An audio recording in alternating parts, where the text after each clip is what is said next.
गजा की पट्टी में मजीद शोहदा की लाशें बरामद, जख्मियों की तादाद में भी इजाफा, तबाहशुदा इमारतों के मलबे से अब भी निकल रही है लाशें। काबिज इसराइली फौज की जनूबी शाम में भी दरअंदाजी। दोस्तों, मैं हूं आपका मेजबान विसाल आजम और आप देख रहे हैं न्यूज 18 का सोशल मीडिया प्लेटफॉर्म। गजा में वजारत सेहत ने काबिज इसराइल की जारी सफाकियत और जारहियत के नतीजे में जो वहां पर लोगों की मौतें हुई हैं, अब भी जैसा कि गजा के लोग कह रहे हैं कि अब भी जख्मियों के साथ साथ जख्मियों की तो काफ़ी बड़ी तादाद वहां पर हो चुकी है, लेकिन उनका यह कहना है कि अब भी मलबे से दबी कई शोहदा की लाशें निकल रही हैं और ये जो आदाद और शुमार उनमें लगातार इजाफा होता जा रहा है। साथ ही आपको बता दें कि इस अमर की भी तस्दीक की गई है कि अब भी बड़ी तादाद में अफराद मलबे तले और सड़कों पर फंसे हुए हैं। काफ़ी ऐसे अफराद हैं जो मलबे में फंसे हुए हैं। हो सकता है कि उनकी जानें जा चुकी हों या हालिया जो सीज फायर के दौरान भी जो इसराइल की तरफ से हमले हुए हैं, एयर स्ट्राइक्स हुई है, उसकी वजह से वो उन मलबों में दबे हैं और हो सकता है कि वो अभी जिंदा भी हों। चूंकि हंगामी तिब्बी यानी मेडिकल टीमें और सिविल डिफेंस के अमले की रसाई वहां तक मुमकिन नहीं हो सकी है जहां पर वो मलबा पड़ा है। वजारत सेहत ने अपने रोजाना शुमारियाती रिपोर्ट में, जो रिपोर्ट हर दिन वजारत सेहत फ़लस्तीन की वजारत सेहत जो देती है, उसमें इस बात का जिक्र किया है कि गुज़िश्ता 48 घंटों के दौरान गजा के अस्पतालों ने 3 नए शोहदा को वसूल किया। अब आप सोच लें, मलबों से अब भी लाशें निकाली जा रही हैं, अब भी लाशें वहां पाई जा रही हैं। चूंकि क्या हुआ था कि जब इसराइल ने लगातार हमले किए थे, उस दौरान इसराइल एक बार जैसे कोई किसी इमारत पर हमला हो गया, कुछ देर के बाद वहां पर मेडिकल टीम पहुंची और उन्होंने रेस्क्यू ऑपरेशन चलाना शुरू किया। इसी दौरान फिर हमले हो जाते थे, तो जो रेस्क्यू टीम पहुंची थी उनकी भी वो बेचारे फंस जाते थे, वो भी उनकी मौतें हो जाती थी। तो कई बार ऐसे हालात पैदा हो गए कि इंसान वहां पर जो लोग हैं वो जानते बूझते हुए भी और चाहते हुए भी वो मलबे के करीब नहीं जा सकते थे, क्योंकि हर पल उन्हें खतरा होता था कि कभी भी दोबारा हमला हो सकता है। और उसके बाद हालात इतने ख़राब हो गए, जो रिसोर्सेज होते हैं, जो मशीनें होती हैं, खुदाई के जो आलात होते हैं, उनकी भी कमी पड़ने लगी, जिसके नतीजे में ये जानते हुए कि इस मलबे के नीचे, इस इमारत के मलबे के नीचे कई लोग दबे हुए हैं, लेकिन उनकी बेचारगी महसूस कीजिए, उनकी बेबसी को समझिए कि वो कुछ नहीं कर सकते थे क्योंकि उनके पास ये साजो सामान नहीं थे। ऊपर से हमले का डर अलग सताता रहता था। तो इस वक्त ये जो खबर आई उसके मुताबिक अभी भी मलबे से कई लोगों की लाशें निकाली गई हैं, जबकि 18 अफराद अलग अलग शिद्दत के जख्मों के साथ दाखिल हुए हैं। यानी ये जो जख्मों के साथ जो अफराद दाखिल हुए, जाहिर सी बात है जंगबंदी के पहले के लोग नहीं हैं, बल्कि जंगबंदी के बाद जो लगातार सीज फायर की खिलाफ वर्जी करते हुए इसराइली फौज या इसराइली फाइटर जेट्स जो हमले कर रहे हैं, उसके नतीजे में जो इमारत के मलबे में दबे लोग हैं वो जख्मी हालत में निकाले जा रहे हैं। रिपोर्ट में यह बात भी सामने आई है कि 11 अक्टूबर से जारी जंगबंदी यानी 11 अक्टूबर 2025 से जारी जंगबंदी के बावजूद शोहदा की तादाद 418 तक पहुंच चुकी है। क्योंकि गजा के लोग इन्हें शहीद मानते हैं, उन्हें यह लगता है कि वो अपने वतन की हिफाजत, अपनी जमीन की हिफाजत की वजह से वहां महसूद हैं, वहां मौजूद हैं। वो जो कर सकते हैं अपने हिफाजत के लिए, अपनी जमीन की हिफाजत के लिए, अपने वतन की हिफाजत के लिए वो कर रहे हैं, भले ही उसमें उनकी जानें जा रही हों, इसलिए वो उन्हें शहीद मानते हैं। जबकि आपको यह भी बता दें कि जख्मियों की तादाद 1171 दर्ज की गई है। ये 1171 लोग जख्मी हुए हैं। कब से कब तक? 11 अक्टूबर 2025 के बाद से अब तक जो सीज फायर लागू है, उसके बावजूद जो इसराइल हमले कर रहा है, उसके नतीजे में 400 से ज्यादा लोगों की जानें जा चुकी हैं, गजा के लोगों की, और 1180 के करीब लोग जख्मी हुए हैं। इसके साथ अब तक 684 जो शोहदा हैं, मैं बार बार कह रहा हूं कि जो इस पूरी कोशिश में के दौरान जो लोग वहां जिनकी जानें जा रही हैं, उनको गजा के लोग शहीद के मानते हैं।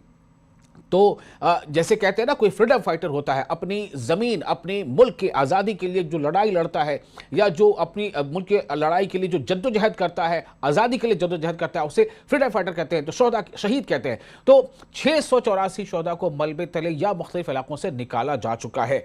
ये कब से कब तक की बात है? ये सीज फायर लागू उसके बाद इतने लोगों को मलबे से निकाला जा चुका है अब तक। अब आप सोचें, न जाने कितने सैकड़ों लोग मलबे के नीचे अभी दबे होंगे, क्योंकि कई इमारतें जो ऊंची ऊंची इमारतें थीं, 10 मंजिला इमारतें, 12 मंजिला इमारतें, 8 मंजिला इमारतें, वो इमारतें जब ज़मींबोज़ हुई हैं तो जाहिर सी बात है उसका मलबा कितना ज़्यादा रहा होगा। उस मलबे के नीचे जो लोग दब गए, कई लोगों की जानें चली गई, और कुछ ऐसे हैं जो सीज़ फायर के दौरान के हमले के दौरान जो इमारतें ज़मींबोज़ हुई हैं उसमें कुछ अभी भी ज़ख्मी हालत में उस मलबे के नीचे दबे हुए हैं। वजारत सेहत ने इस बात की भी निशानदेही की है कि 7 अक्टूबर 2023 से शुरू होने वाले इसराइली हमलों के दौरान मजमूई तौर पर 80,000 के करीब फलस्तीनी लोग, गजा के लोग शहीद हो गए, उनकी जानें चली गई, और 1,80,000 के आसपास जो है वो जख्मी हुए हैं। ये कब से कब तक? अक्टूबर 2023 से लेकर अब तक, जो कि गजा की हिस्ट्री की, गजा की तारीख की सबसे हौलनाक इंसानी सानहात में शामिल है।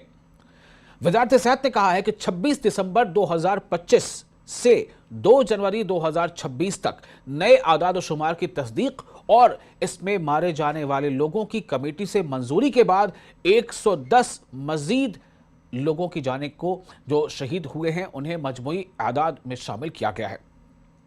ये फ़लस्तीन की जो वजारत है उसका कहना है। वजारत सेहत ने खबरदार किया है कि काबिज़ इसराइल के मुसलसल बमबारी और महदूद वसाइल, यानी एक तो बमबारी ज़बरदस्त हो रही है और फ़लस्तीनियों के पास, गज़ा के लोगों के पास बहुत महदूद रिसोर्सेज हैं, बहुत लिमिटेड जो है उनके पास, ये कह लीजिए कि चाराजोई है या मशीनें हैं या लिमिटेड जो है रिसोर्सेज है, जिसकी वजह से वो मलबे से अपने लोगों को निकाल सकें। तो महदूद वसाइल की वजह से शहरियों की मुश्किलात में बहुत ज़्यादा बढ़ोतरी हो गई है और इमदादी कार्रवाइयों की नाकामी से इंसानी नुकसान मजीद बढ़ने का खदशा है। चूंकि इसराइल लगातार वैसे तमाम NGOs जो नॉन गवर्नमेंटल ऑर्गेनाइजेशन हैं, उन्हें भी वहां पर अपने तौर पर वहां खिदमत अंजाम देने में, सेवा करने में लोगों की, उससे रोक रहा है।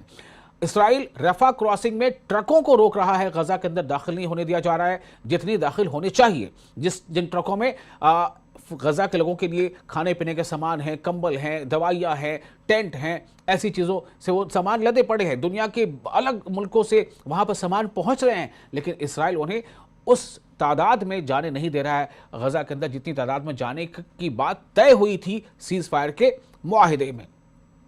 अब एक और आपको बात बताते हैं, काबिज इसराइली फौज के जनूबी शाम यानी सीरिया में भी दरअंदाजी जारी है। यानी एक तरफ तो आप गजा और फलस्तीन में देख रहे हैं ये हालात, काबिज इसराइली फौज की जनूबी शाम यानी सीरिया में भी दरअंदाजी जारी है।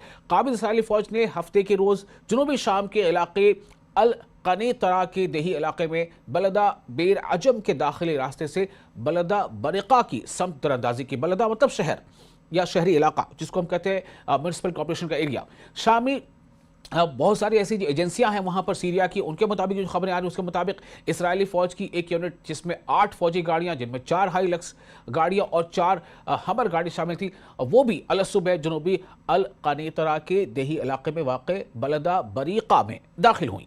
एजेंसी ने बताया कि 2 हमर और 2 हाईलक्स गाड़ियां यानी कि जो मिलिट्री व्हीकल्स हैं वो बलदा बरीका से कदीम बलदा बरीका की तरफ बढ़ी, ताहम इस दौरान किसी किस्म की चेक पोस्ट वहां पर कायम नहीं की गई हैं। तो लगातार आप देखिए कि गजा में भी सीज़ फायर की खिलाफ वर्जी हो रही है, सीज़ फायर का वायलेशन हो रहा है। वहीं दूसरी तरफ सीरिया में भी दरअंदाजी लगातार जारी है इसराइल की।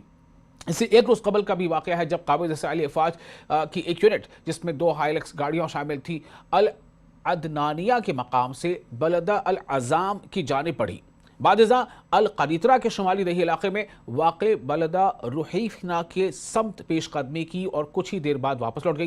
यानी ये तमाम चीज़ें हो रही हैं। जो सीरिया की ज़मीन है वहाँ पर इसराइली मेडिकल जो मिलिट्री व्हीकल्स हैं वो लगातार दंदराते हुए वो जाती हैं। यानी कोशिश यही है कि किसी तरह से वहाँ पर दरअंदाजी की जाए और सीरिया के लोगों को जो सरहदी इलाके हैं वहाँ से उनको पीछे हटने पर मजबूर किया जाए। तो ये हालात वहाँ लगातार बने हुए हैं। यानी इसराइल अपनी हरकतों से बाज नहीं आ रहा है और गजा के लोग आलमी बिरादरी से अपील कर रहे हैं कि वो इसराइल को इस तरह से रोके। और गजा के लोग ही नहीं बल्कि UN जो यूनाइटेड नेशंस की कई सारी ऐसी एजेंसीज हैं जिसमें बार बार इस बात का जिक्र हो रहा है कि इसराइल अपनी हदों को पार कर रहा है।